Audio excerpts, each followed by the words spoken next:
Walking with Our Sisters was a vision of Christy Belcourt in 2002. She decided that she wanted to put a call out to ask people to create vamps, which are beaded tops of moccasins representing the unfinished journey of these women. And she put a call out, and she thought she would only get about 600 or so, and she ended up getting over 1,700 vamps.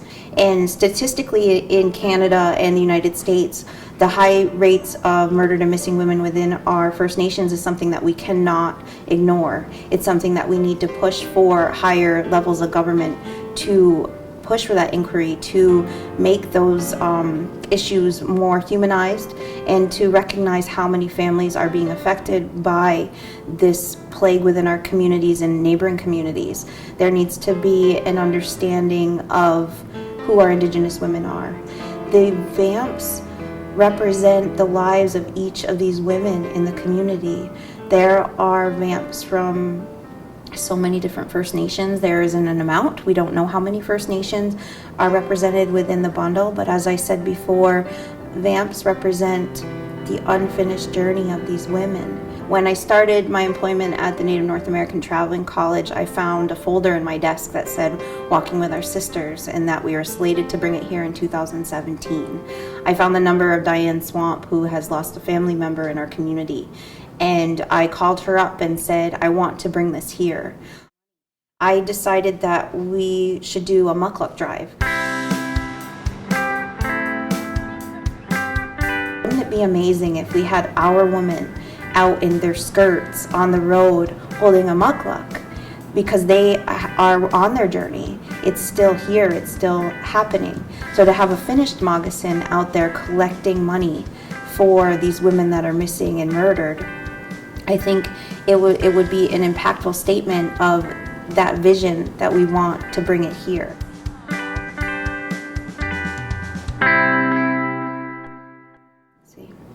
We started installation at the end of October, beginning of November, so we could open on November 6th. So that whole week, there was about 4 days where we had the installation, and the week before the bundle came. The bundle came from Ottawa, and we had the Walking with Our Sisters Collective come from Ottawa to be a part of our opening and welcoming ceremonies.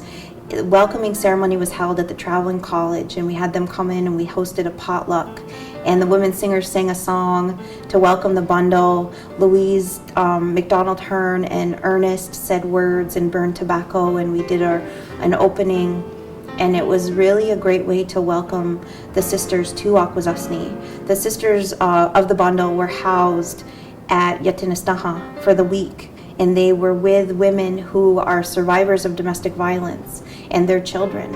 And it was a perfect way for them to have healing within their own lives. Many of them sang, many of them went and smudged the bundle. They were really an amazing part of everything. And one of our lead elders, Pat Boots, helped to facilitate that and to make sure that it all happened the way it was supposed to. It was and our staff went over, Hannah and Sada, they went over and they sang as well. So every day it was a little bit more ceremony, a little bit more of creating a connection with our community to the bundle. And then when we brought it over here, there was a big rainbow in the sky as we traveled it from Akwesasne to here. I would like to say nyawa to everyone that's made this possible and that continues to make this possible. And if you haven't come to see it, it will change your life.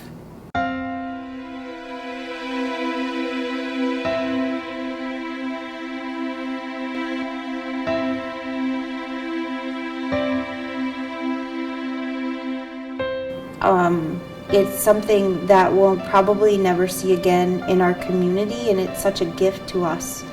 And everybody will walk away with something different. So if you have time, come with your family, bring your children, teach them what it is that we already know in our community about respecting our women and reinforcing that matriarchal line, and how ceremony is so important, even in just honoring and respecting these women in a proper way.